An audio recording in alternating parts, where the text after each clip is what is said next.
Hey everyone! Welcome back to Movie Clips. Today, we're serving up a fresh look at The Menu, the darkly thrilling satire from 2022 that blends fine dining with a heaping dose of horror. Now, we know a lot of people walked away from this movie feeling a little confused. So, in this video, we're here to break it all down: the plot, the meaning, and the twisted message behind it.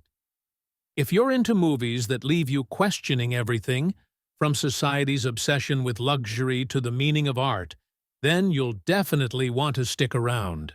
Let's dig in. The Menu takes us on a one-of-a-kind dining experience at an exclusive, ultra-high-end restaurant on a secluded island. It's a place for the elite, where wealthy foodies come to savor dishes from chef Julian Slowik, a culinary genius played by Ralph Fiennes. But this isn't just any dinner. It's a multi-course tasting menu, each dish more elaborate and unusual than the last. At first, everything seems fairly normal. Well, as normal as an ultra-elite dining experience can be. But as the courses are served, it becomes clear that Chef Slowik has something far more sinister planned than just fine dining. The guests are in for more than they bargained for, and soon each dish tells a disturbing story about the very people eating it. Now, let's talk about the guests. Each one represents a specific aspect of society's obsession with status, wealth, and self-importance. There's a food critic who's famous for her biting reviews, a washed-up movie star clinging to fame, a finance bro who's out to flaunt his wealth, and a young couple just there for the experience. And then there's Margot, played by Anya Taylor-Joy, who stands out as the only guest who doesn't seem to fit in. Margot becomes our anchor in the film, someone who questions what's happening around her. She's unimpressed by the over-the-top displays and finds herself deeply uncomfortable in this world of luxury and excess. Her skepticism sets her apart, and Chef Slowik quickly notices, seeing something in her that the others lack. On the surface, the menu is a thriller that keeps us guessing with each course. But, beneath it all, it's a satire about consumer culture, the art world, and the exploitation that often comes with high art. Chef Slowik's entire menu is a dark commentary on his guests, and on the culinary world's obsession with fame, perfection, and status. It's clear that he's reached a breaking point. The guests are here to devour art without understanding the soul, and he's ready to teach them a brutal lesson. Chef Slowik represents the artist who has lost his love for his craft. He feels hollow, trapped in a world that's only interested in consuming his work without truly valuing it.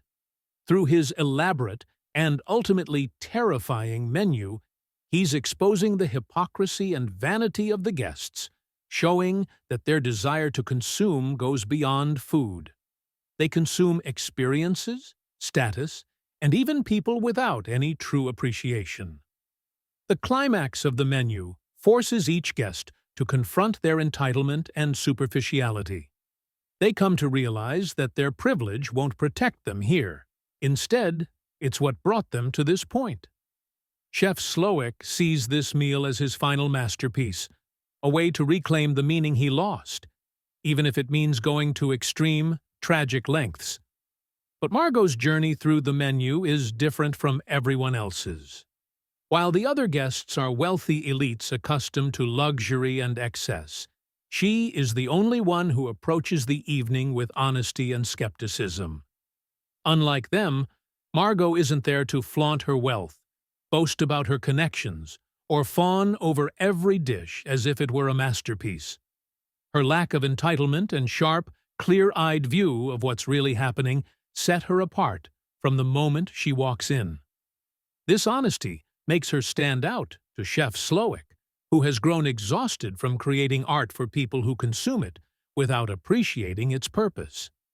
To Slowik, the guests are merely symbols of an industry that has drained his passion, turning his work into a series of empty performances.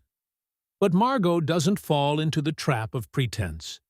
She questions everything, from the absurd prices to the idea that food should be revered as some inaccessible art form. Her reactions are raw, genuine, and above all, grounded in common sense.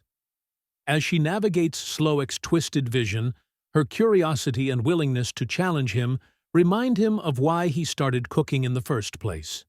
For Slowik, Margot becomes a surprising reminder of the simplicity and joy that first drew him to his craft. In a place where each dish is heavy with meaning and symbolism, Margot's sincerity offers a glimpse of what food is truly meant to be, a source of comfort and connection, not just a luxury status symbol. So that concludes this video. I hope you enjoyed this breakdown of the menu. If you found this interesting, please hit that like and subscribe button and also comment, which movie should we explain next? Thanks again, and see you in the next one.